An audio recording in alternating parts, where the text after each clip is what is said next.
Olá, olá, sejam todos bem-vindos para mais um episódio de Apenas um Lacan Latino-Americano. Vamos muito diretamente, que o tema do vídeo vai ser longo.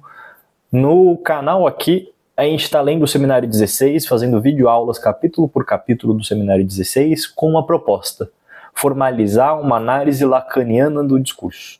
E no vídeo de hoje a gente vai explicar o capítulo 16 do Seminário 16. Nesse capítulo 16, o Lacan começa primeiro subcapítulo comentando o que ele comentava no capítulo anterior, no capítulo 14, porque o 15 ele meio que dá para uma outra pessoa apresentar. No capítulo anterior, Lacan falava sobre sublimação. E é difícil entender o que o Lacan quer dizer com sublimação, ele não é lá muito claro, mas a gente tem que partir dos pressupostos que o Lacan quer dizer com sublimação não é o que o Freud quis dizer com sublimação. Porque, lembra, para o Freud, a sublimação era o trabalho artístico, o trabalho sublime, o trabalho simbólico de transformar as pulsões agressivas e sexuais em arte para poder expressá-la de forma sublime, expressá-la de forma deslocada pela simbolização. Mas aquilo que o Freud chama de pulsão, as pulsões agressivas e sexuais, não tem nada a ver com o que o Lacan chama de pulsão. Vamos lembrar, como a gente discutiu aqui bastante no canal, tem uma série de vídeos sobre pulsão aqui no canal, em Lacan. Como pulsão em Lacan parte de uma ruptura completa com o pressuposto energético dessa dinâmica pulsional freudiana. Não existe pulsões sexuais e agressivas em Lacan como existia no Freud, porque pulsão em Lacan se torna a relação do sujeito com a demanda do outro. Ou seja, pulsão em Lacan, aquilo que leva um sujeito a se sentir dirigido a agir de determinada forma, é completamente uma construção simbólica na qual ele se sente impelido a ser de determinada forma numa relação com a demanda do outro. Então, o que seria sublimação nesse sentido? Então, a gente pode pensar que a sublimação, e daí o exemplo está na arte também para o Lacan, né?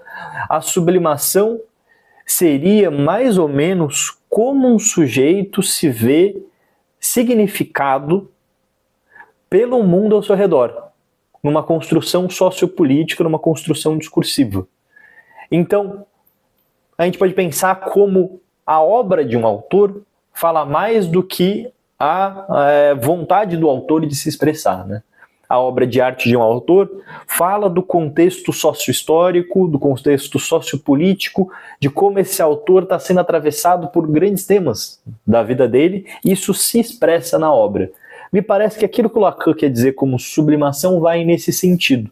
Como o autor na obra de arte acaba sendo expressado, vendo ali se expressar um contexto sócio-histórico, um contexto discursivo que ali vem a aparecer, ou seja, uma relação com a demanda do outro. Ele acaba expressando como ele é significado pelo mundo.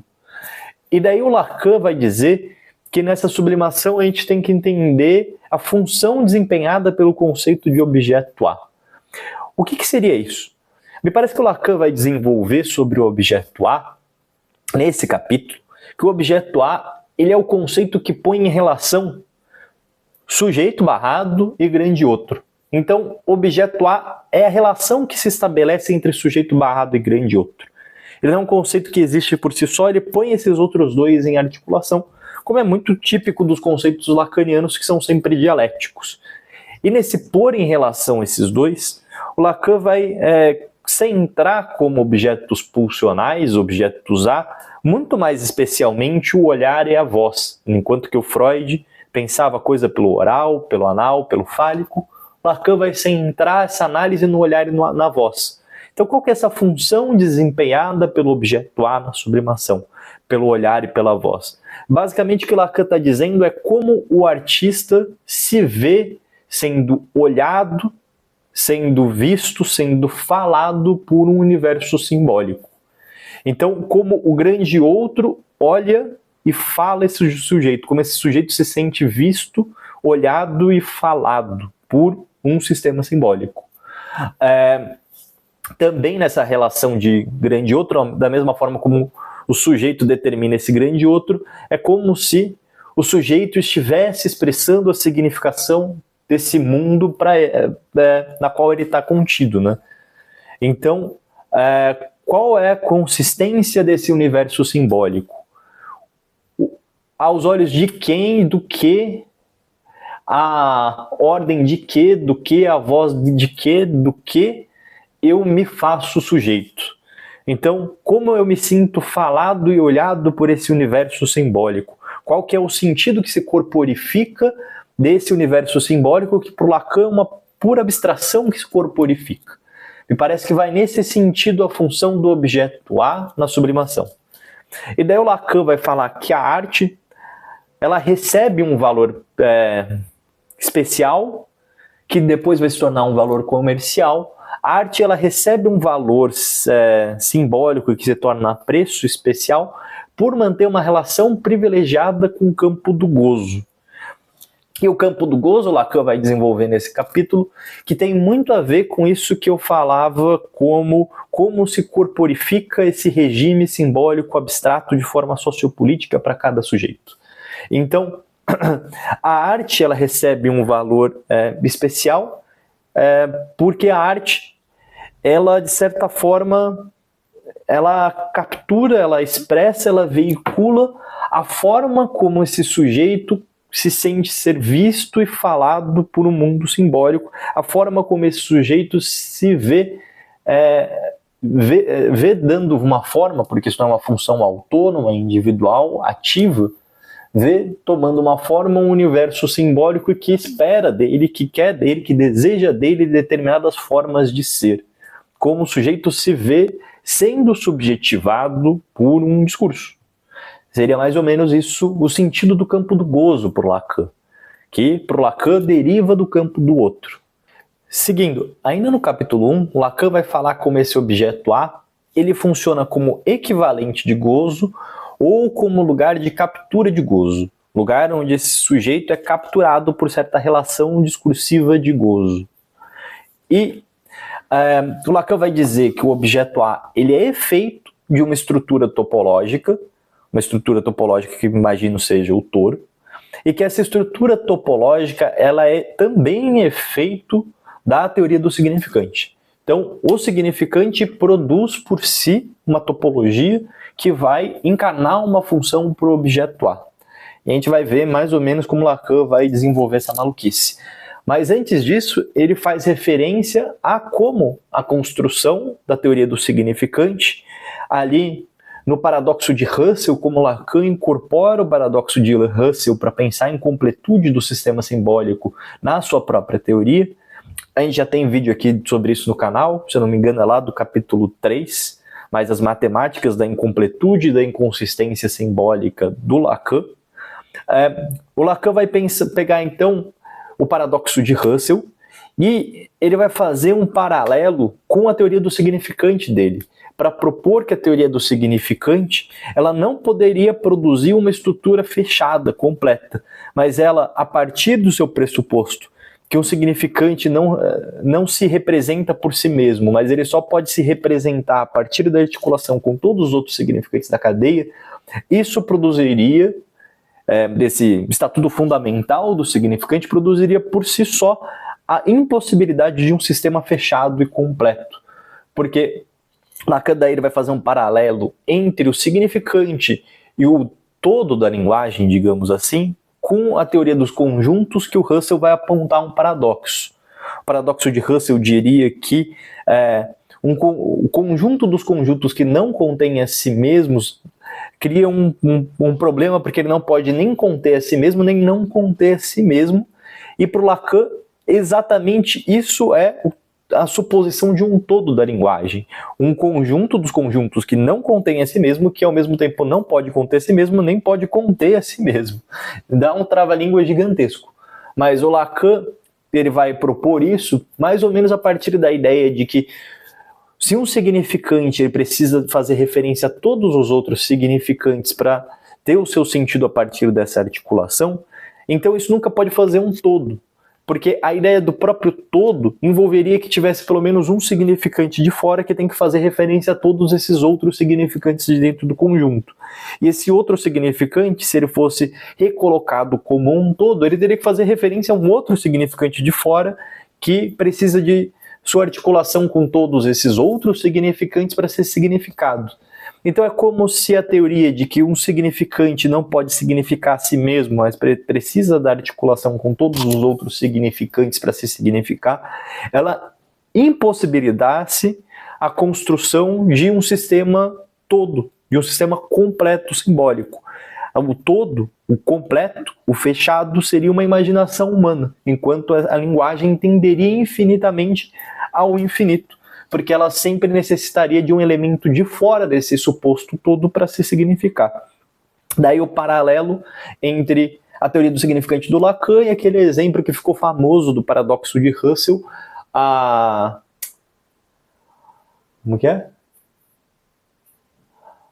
O catálogo de todos os catálogos conteria ou não conteria a si mesmo? Porque um catálogo de todos os catálogos precisaria de um outro catálogo para contar esse catálogo, porque conta todos os catálogos. Então, será que o catálogo dos catálogos contém ou não contém a si mesmo? Parece gerar um problema infinito, onde é sempre necessário um catálogo a mais. Isso me parece que fica mais claro da forma como o Frege vai explicar o sentido infinito do número, mas para quem quiser conhecer mais sobre isso, vai ler a aula do Recanati, abrindo o seminário 20 ou 21, na edição do Staffella, que me parece que essa discussão com o Frege fica muito mais clara. Então, o Lacan ele começa fazendo essa explicação muito teórica do objeto A, mas agora ele vai entrar no sentido do capítulo mesmo, transformar essa explicação teórica numa explicação clínica, como isso se desempenha de forma clínica. Bom, entrando no subcapítulo 2, o Lacan vai começar a tratar o tema do capítulo, uma análise diferencial da estrutura neurótica e da estrutura perversa a partir dessa relação com a função desempenhada pelo objeto A em cada uma dessas estruturas. Um palavrão. E o Lacan começa explicando a estrutura perversa a partir de uma crítica a Freud.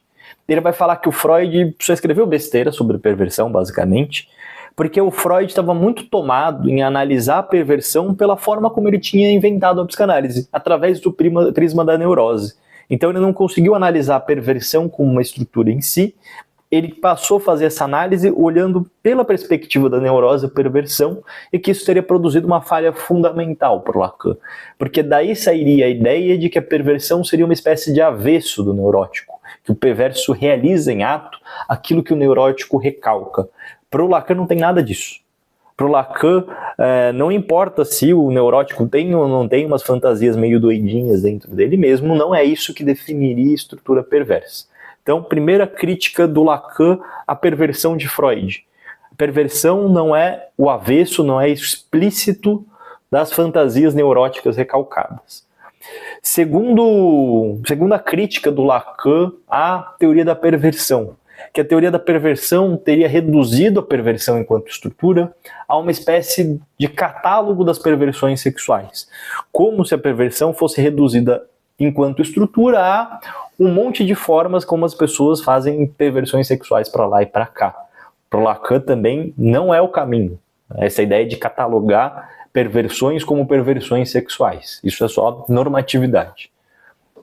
Terceira crítica do Lacan à teoria da perversão de Freud. Ficar muito preso ao fenômeno sexual em si, ao invés de entender a relação estruturante com o universo simbólico. Tem mais uma? Acho que são essas.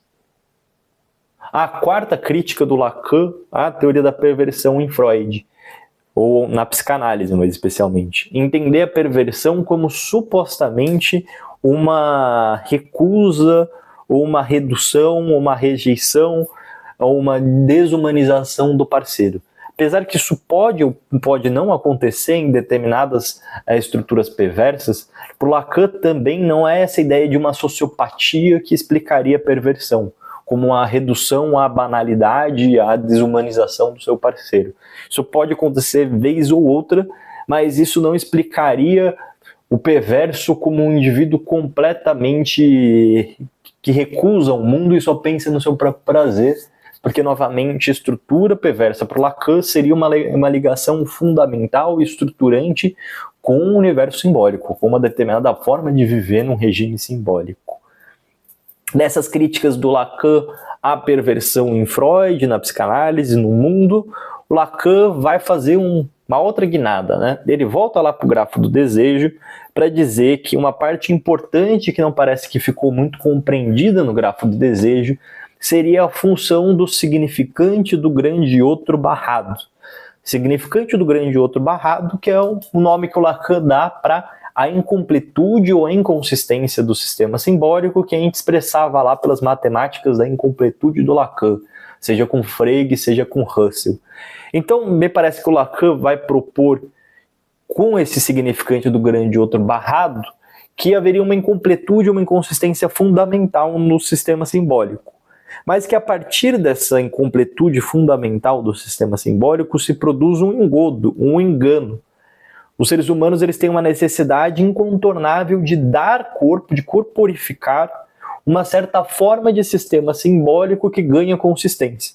Então é a partir da própria inconsistência do sistema simbólico que surge a necessidade humana de dar consistência a esse sistema simbólico. Então esse sistema simbólico ele vai ganhar consistência. E o conceito que faz essa passagem da inconsistência para uma consistência provisória, contextual, sócio-histórica, sociopolítica, da relação com o sistema simbólico, é o conceito de objeto A. O conceito de objeto A é a inconsistência do universo simbólico tornada consistente.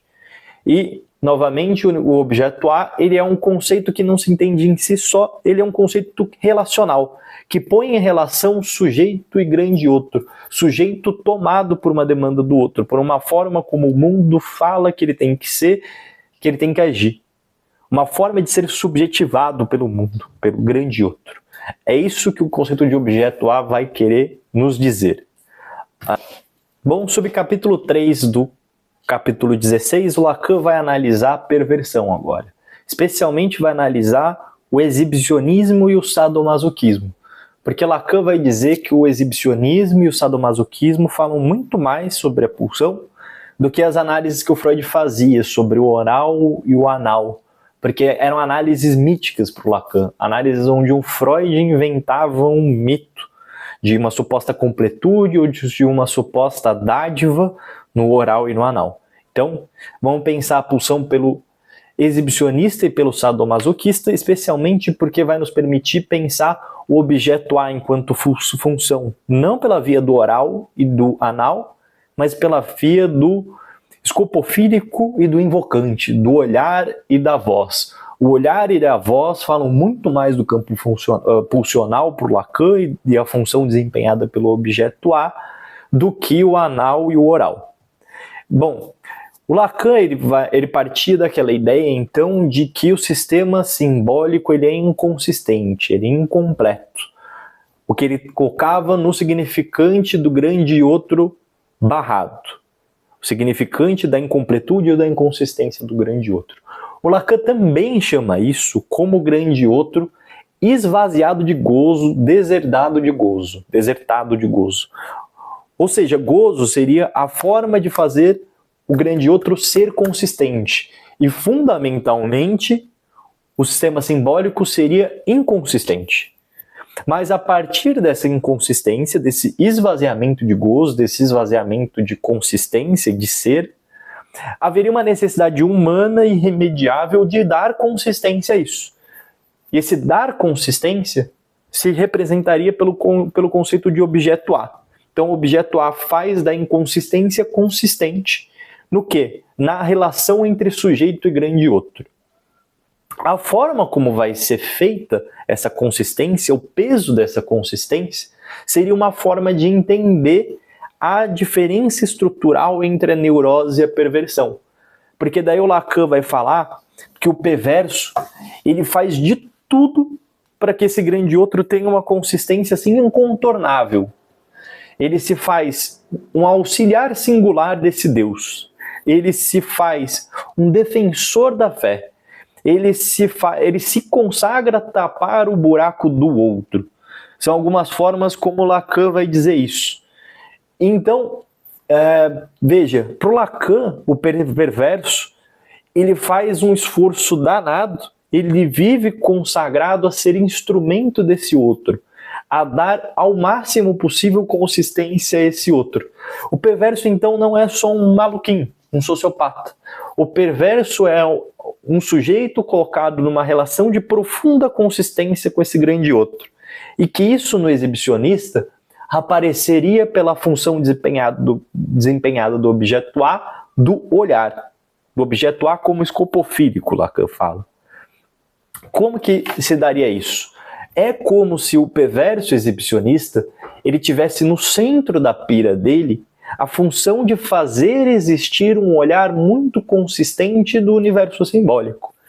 O que a gente pode pensar que vem em palavras assim como quando o sujeito dá consistência a um olhar nesse regime abstrato do mundo. Por exemplo, aos olhos de Deus, aos olhos da pátria, aos olhos da família, aos olhos do bom costume. Lacan fala que todos, de certa forma, fazemos isso, mas que o perverso teria a característica de fazer isso de uma forma exagerada, hiperconsistente. Eu faço isso porque Deus está vendo. E ele acredita muito profundamente nisso. Muito profundamente que ele está sendo visto por um determinado regime simbólico, por uma determinada relação com o outro. Então, ele tem que se fazer escravo desse olhar, desse outro imaginado, desse outro simbólico, né? Aos olhos desse Deus. E o Lacan vai fazer análises da perversão muito ligadas à religião e à política. Como se o perverso no campo da religião e da política, ele transformasse o campo da religião e da política numa certeza. Tenho que fazer isso aos olhos da pátria, aos olhos da justiça, aos olhos de Deus. Então parece que o perverso para o Lacan, ele não tem a mesma capacidade de dialetização das normas da vida social. Aquele que acredita numa fé profunda e incontornavelmente para o Lacan, seja fé em Deus, seja fé no Estado, seja fé num regime autoritário, seja fé numa forma de conceber política, essa fé completa não é coisa do neurótico. O neurótico acredita meio desacreditando. Ele se vê sendo olhado por esses valores, mas também não completamente. O perverso, sim, ele se vê completamente determinado por esse olhar do outro e ele se faz um servo da consistência desse outro, esse auxiliar singular de Deus, esse defensor da fé, esse que se consagra a tapar o buraco do outro. Daí, por exemplo, temos essa citação: é pelo gozo do outro que o exibicionista zela, que seu olhar exista, tenha uma forma determinada, aos olhos de Deus. Quem acredita com toda a profundidade nisso, ou aos olhos de Hitler, aos olhos de Mussolini, Lacan também faz algumas análises de regimes autoritários. Quem consagraria uma completa consistência a isso estaria no campo da perversão para o Lacan, porque não é a análise assim mais politicamente correta do mundo. Bom, então o Lacan, seguindo a análise desse subcapítulo 3, ele vai dizer que o perverso ele se dedica não em gozar, não que ele encontre prazer, mas que o outro goze. O gozo para o outro é de dedicação do perverso. Que isso seja feito para o olhar do outro, que isso seja feito pela ordem do outro, que isso seja feito para o olhar de Deus, por exemplo, que isso seja feito aos olhos da nação. Fazer gozar, fazer dar consistência, fazer existir esse outro que olha e que ordena. Depois de fazer a análise do exibicionismo, que o Lacan centra em fazer existir esse olhar, o Lacan passa para a análise do masoquismo como perversão. E o Lacan vai dizer que no masoquismo não é o olhar que desempenha a função essencial do objeto A, mas a voz. E nesse sentido, Lacan vai dizer coisas bastante parecidas com o que ele dizia do exibicionismo. O masoquista, ele faz existir essa voz do outro como um ordenamento. Faça isso, faça aquilo, esse é o certo. a ordem de Deus, a ordem do mundo, a ordem dos bons costumes. Ele faz existir com consistência absoluta essa consistência do outro. E daí o Lacan chama isso de um gozo, de dar consistência, dar corpo a esse outro que é uma pura abstração. Pela vontade de Deus, por exemplo. Quem acredita nisso profundamente, incontornavelmente, seria para o Lacan perverso. E daí o Lacan, ele novamente vai analisar certa forma de relação cristã, que ele analisa as cruzadas. As cruzadas, os cruzados seriam como os sadomasoquistas que destruíram civilizações inteiras amando de Deus, seguindo a ordem de Deus, pelo olhar de Deus. E o Lacan até faz um xiste ali, né? Outras cruzadas podem surgir. Outras cruzadas sempre podem surgir de acordo com a forma como se dá consistência a esse outro, amando de Deus. Destruir uma civilização inteira para consagrar esse Deus morto, para fazer vivo esse Deus morto. Da mesma forma, o Lacan vai analisar regimes autoritários como o nazismo. Fazer isso amando do nazismo, amando da pátria, amando da nação, aos olhos de Hitler. A forma como se reifica esse olhar e esse mandamento estaria no centro da estrutura perversa, seja olhando pelo olhar no exibicionista, seja olhando pela voz no masoquista. E daí o Lacan vai associar isso com o conceito de supereu do Freud. O conceito de supereu do Freud tem algumas falhas para o Lacan, especialmente a ligação dele com uma ideia de pai, mas para o Lacan o conceito de supereu, ou a ideia do masoquismo moral, que aparece em formações de culpa muito autoflageladoras, ela expressaria uma relação de um sujeito com uma voz que funciona como um mandamento que o culpa, que o faz com que ele se flagele em culpa.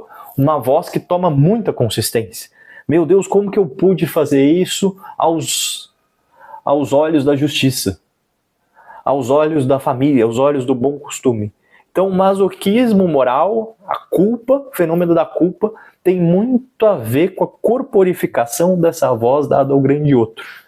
Tal como acontece de forma geral, e acontece de forma mais exagerada, por exemplo, em regimes autoritários.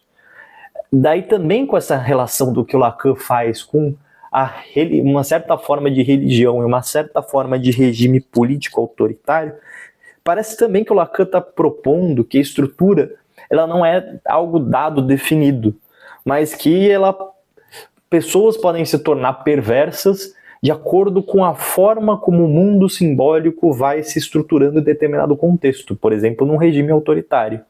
Então, a perversão não seria algo dado lá de saída, pela forma como um sujeito vive os primeiros anos de vida, mas tem muito a ver com como se dá consistência sociopolítica em determinado contexto sócio-histórico. E então no subcapítulo 4, parece que o Lacan só abre o que ele vai passar a analisar mais profundamente, mas como funciona essa articulação entre sujeito, objeto A e grande outro no neurótico. No neurótico em diferenciação com a perversão. E me parece que a proposta do Lacan é que isso funciona no neurótico de uma forma muito mais dialetizável. O sujeito ele nunca se sente completamente tomado por esse olhar ou por essa voz. Isso funcionaria no neurótico no campo da identificação. Então o sujeito não faz que nem na perversão, como ele se faz instrumento do gozo do outro, como se ele fosse o próprio objeto A do outro, o próprio gozo do outro. Mas na neurose isso vai aparecer no campo da identificação, do IA, né, do Lacan. O campo da identificação onde o sujeito ele se sente de certa forma tomado em se fazer ser uma relação com essa demanda do outro, mas para o Lacan parece que essa relação identificatória nunca cola exatamente no neurótico. Daí o Lacan fala aqui, o neurótico está fadado ao fracasso da sublimação, está fadado a nunca conseguir dar uma consistência completa a esse universo simbólico. Daí também o Lacan dizer que para o neurótico trata-se da impossibilidade de fazer o objeto A entrar novamente no plano imaginário em conjunção com a imagem narcísica.